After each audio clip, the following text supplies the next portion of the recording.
ସେଇ ତତ୍ତ୍ୱ ଯିଏ ଜୀବକୁ କେବଳ ଉଦ୍ଧାର କରିପାରିବା କ୍ଷମତା ନାହିଁ।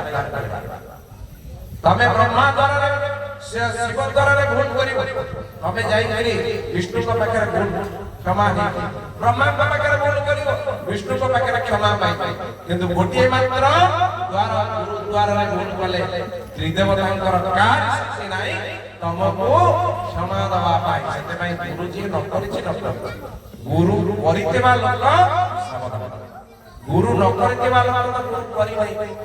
ତେଣୁ ଗୁରୁ ତତ୍ତ୍ୱଟା ଏତେ ହାଲକା କଥା ନୁହେଁ।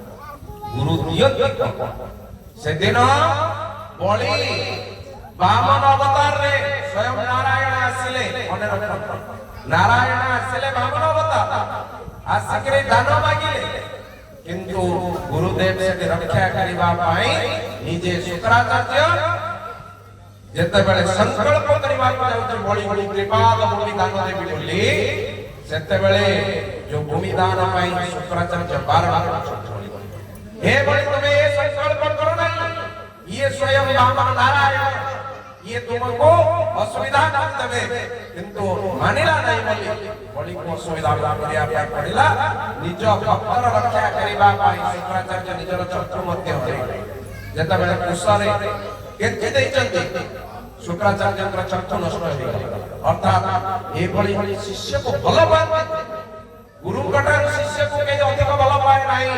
ପରିବାରରେ ବନ୍ଧୁବର୍ଗ ଆତ୍ମୀୟ ସ୍ୱଜନ ଭାଇ ପୁଅଠାରୁ ଆରମ୍ଭ କରି କେହି ଗୁରୁଙ୍କ ଛଡ଼ା ଶିଷ୍ୟକୁ କେହି ବି ଭଲ ପାଆନ୍ତି ନାହିଁ। ସଂସାରରେ ଅଧିକ କିଏ ଶିଷ୍ୟକୁ ଭଲ ପାଏ ସେ ହେଉଛନ୍ତି ଗୁରୁ। ଆମେ ଯେତେବେଳେ ଜନ୍ମ ହେଲେ ଆମର ପ୍ରଥମ ପିତାମାତା ହଉଛନ୍ତି ଆମର ଗୁରୁ, ଏକଥା ଆମେ ଜାଣିଛେ। ଆଦି ପିତା ଗୁରୁ ଦ୍ୱିତୀୟ ଗୁରୁଣାଂ ମାତା, ଇଏ ହଉଛନ୍ତି ଆମ ଦି ଜଣ ଆମର ଗୁରୁ। କାହିଁକି ନା ଏ ଜନ୍ମ ये भूमि को से हमको जन्म देचे आनी चंद से ते नो आनी था ଆମେ ଭୂମିକୁ ଆଶା କରିପାରିବା। ତେଣୁ ଆଦ୍ୟ ପିତା ବନ୍ଦ ଦ୍ୱିତୀୟ ଗୁରୁଣାଂ ମାତା, ମାତା ଗୁରୁ ପିତା ଗୁରୁ ଏ ଦୁଇ ଜଣ ଯାକ ହଉଛନ୍ତି ଆମର ପ୍ରଥମ ଗୁରୁ, ଜାଣି ରଖନ୍ତୁ।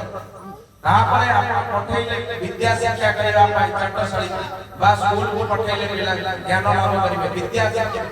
ତୃତୀୟ ବିଦ୍ୟା ଗୁରୁଚ, ତୃତୀୟରେ ବିଦ୍ୟା ଗୁରୁ, ଚତୁର୍ଥେ କର୍ଣ୍ଣ ଗୁରୁଶ୍ଚୈବ, ଚତୁର୍ଥରେ ଯେତେବେଳେ ବିବାହ ଇତ୍ୟାଦି ହେଲା କର୍ଣ୍ଣ ମନ୍ତ୍ର ଦେବା ପାଇଁ ଗୁରୁ ଗୋସାଇ। ଧୀରେ ଧୀରେ ଆଜିକାଲି ସେ ଜିନିଷ ଲୋପ ପାଇବାକୁ ବସିଲାଣି, କେହି କେହି କରୁଛନ୍ତି କର୍ଣ୍ଣ ମନ୍ତ୍ର ଦିଆଯାଏ ଗୁରୁ ଗୋସାଇଙ୍କ ନାମରେ କର୍ଣ୍ଣ ମନ୍ତ୍ର। ଚତୁର୍ଥେ କର୍ଣ୍ଣ ଗୁରୁଶ୍ଚୈବ, ପଞ୍ଚମେ ସଦ୍ଗୁରୁଶ୍ଚ, ତାପରେ ଜୀବନ ମୁକ୍ତି ପାଇଁ ଆମେ ସଦ୍ଗୁରୁ ଗ୍ରହଣ କରୁ। ତାପରେ ଟିକେ ଡେଲି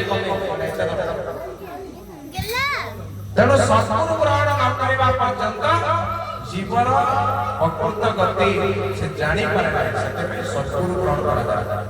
ଷଷ୍ଠୀ ଜ୍ଞାନ ଗୁରୁରୁ ଭେଟ, ଜ୍ଞାନେଞ୍ଚ ପ୍ରାପ୍ତସ୍ୟ ବିଭୁ ତସ୍ୟ ମୁକ୍ତିମା ଲଭ୍ୟତେ।